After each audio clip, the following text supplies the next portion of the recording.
Bom dia, é muito bom estar aqui com vocês nesse programa Ligados na Palavra. Hoje eu vou estar falando sobre a lição dessa semana, que é Vida da Igreja. O que sobressaiu para mim nessa lição são, na verdade, 3 versos. A lição fala sobre mais ou menos 16 versos. É 1 Tessalonicenses 5, do versículo 12 ao 28.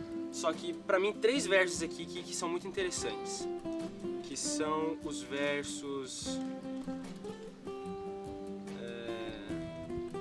São os versos 16, 17 e 18. Desde que eu era bem pequeno, eu sempre li esses 3 versos. Eu ouvia meu pai fazendo sermões sobre esses versos. E eu nunca entendia, sabe? Eu vou ler eles aqui para vocês. 1 Tessalonicenses capítulo 5, versículo 16 a 18. Que diz: regozijai-vos sempre, orai sem cessar, em tudo dai graças, porque esta é a vontade de Deus em Cristo Jesus para convosco. Primeira coisa, regozijai-vos sempre. Como assim? Eu nunca entendi. Aqui fala para você sempre estar feliz, sempre estar alegre, sempre estar regozijante. Agora, você consegue imaginar uma pessoa sempre por todo lado, tá pulando, sempre sorrindo, sempre alegre? Pra mim nunca fazia sentido, e ainda mais quando vai pro versículo 18, fala em tudo dai graças, porque essa é a vontade de Deus em Cristo Jesus para convosco. Então é que eu ficava confuso mesmo, sabe? Regozijai-vos sempre, em tudo dai graças. Então quer dizer, eu pisei num prego, ou então levei um fora, ou então, não sei, fui bem mal numa prova, eu tenho que dizer, obrigado Senhor, eu fui muito bem, eu fui muito mal, pisei no prego, levei isso fora, obrigado Senhor, é isso mesmo que eu queria. Parece uma coisa meio de masoquista, sabe? Só que depois que eu fui começar a entender esse verso, foi depois que eu acho que eu comecei a ler o verso na íntegra, sabe? Que eu entendi o que ele quer dizer. O verso não fala por tudo dai graça. O verso não fala se você pisar no prego dai graça, por ter pisado no prego. O verso fala em tudo dai graça, em toda circunstância. Não por tudo, mas em tudo. Então, o que eu aprendi com isso é que em toda circunstância, na vida, em qualquer circunstância, não importa o que acontece, você pode sair com atitude positiva.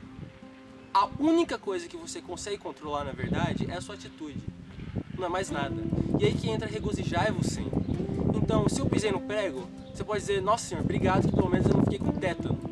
Você pode levar um fora de alguém, mas, sei lá, 10 anos mais tarde na vida, você vê que aquela pessoa não teria sido a certa pra você. Ou então você foi mal numa prova, não sei como essa vai ser bom pra você. Mas pelo menos vai te inspirar, vai te ensinar que você tem que estudar, não sei. Mas eu sei que em toda circunstância tem como você sair alegre, mesmo nas situações trágicas.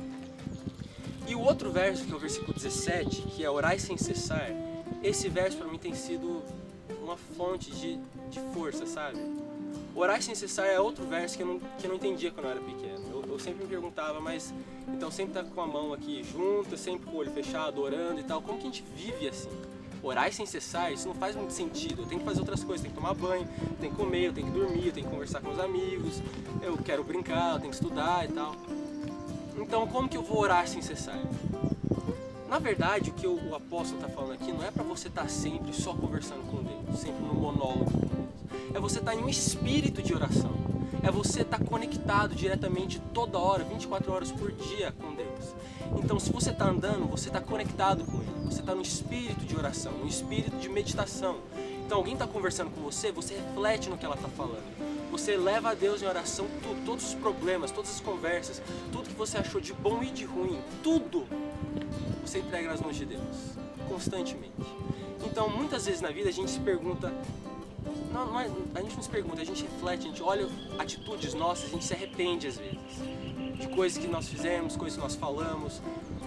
Muitas vezes na vida, sabe, eu vejo coisas que eu mesmo faço, cara, que ridículo que eu fui, sabe? Que ridículo a coisa que eu falei, ou então a forma que eu agi.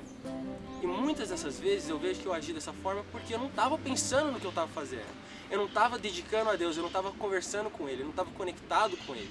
Então foi ao léu, sabe? Eu só fiz qualquer coisa, o que tinha que fazer eu fiz.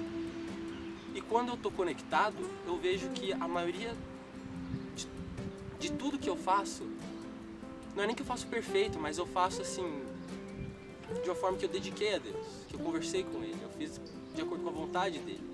Eu sei que é muito difícil fazer isso, né? Mas eu acho que o que a lição aqui durante a semana está estressando, está falando, é que é possível você viver assim. É possível você estar numa atitude de alegria, uma atitude de louvor sempre. E também você estar em constante contato com Deus sempre. A gente hoje vive num processo chamado santificação. O processo da santificação é o que eu já disse, é um processo, não é algo que acontece de uma hora para outra, não é algo automático. E eu acredito que a chave para a santificação é você estar nesse espírito de oração, em constante contato com o céu. Que aí toda a força do céu vai estar disponível ao seu dispor. Disponível ao seu dispor. Enfim, é isso aí, gente. Eu acho que essa foi a lição que eu tirei da lição dessa semana. E eu espero que Deus possa abençoar vocês enquanto vocês estudem. E a gente se vê no sábado.